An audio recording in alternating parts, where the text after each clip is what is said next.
This month marks 10 years since the uprising began in Syria. Protests quickly spread nationwide and the crackdown unleashed civil war.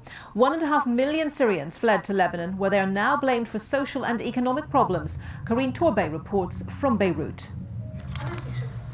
Jean is from Kobani in northern Syria, but has never been there. His father fled a decade ago to Lebanon before he was born.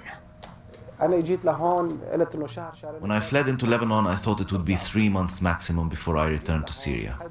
Months passed and then years, and now we're in the 10th year and counting. It's so hard. I don't know what to say. 3 years after he left, Khalil's house was flattened by an airstrike. We all long to return to Syria and for things to be as they were. But it's a wish that's far from coming true. It's not just the physical destruction, it's the human fabric. If I were to return, I would be a guest, a refugee in my city. I don't know anyone there, and people have changed.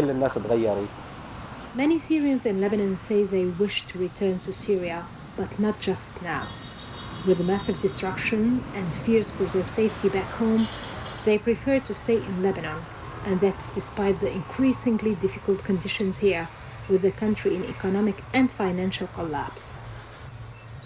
The majority of refugees in Lebanon live in rented accommodation. Only 20% of them live in camps. The Lebanese authorities want them to go back to Syria.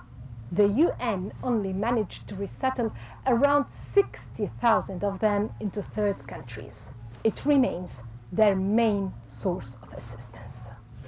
From the onset, the UNHCR has been coordinating support and aid to the Syrian refugees. Ala, a humanitarian worker with the UN, has been on the field since day one. He saw numbers of refugees growing even as aid programs dwindled.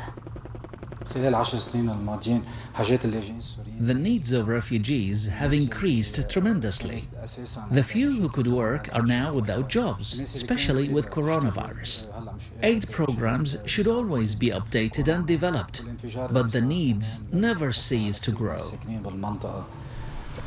Many battlefronts in the Syrian war have now become silent, but for the millions of refugees, the struggle continues.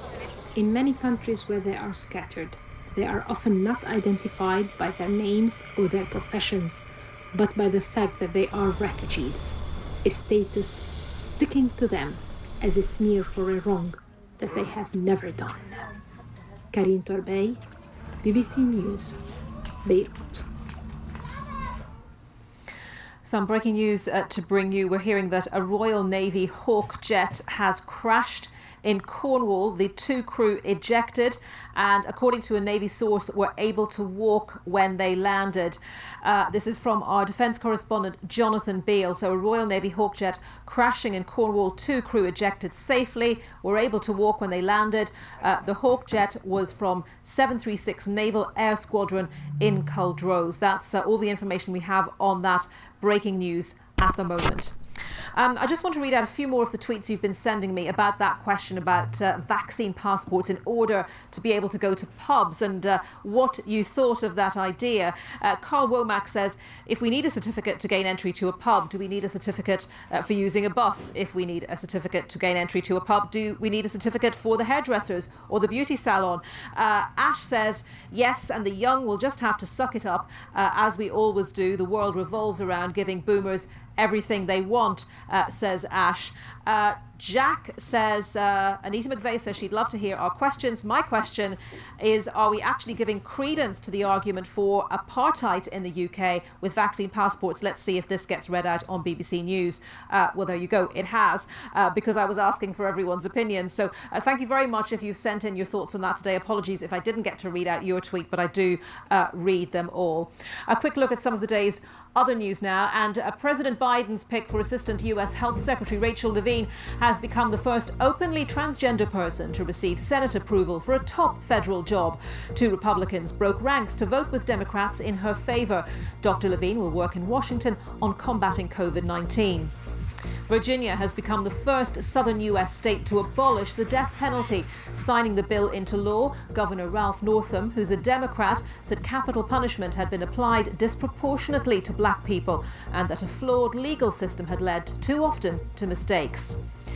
And officials in Sicily have been forced to close the airspace over the island after the Mount Etna volcano erupted for the 16th time in just over a month. The latest eruption sent fountains of lava and a cloud of ash and rock into the air. Catania Airport has been closed because of the falling volcanic ash.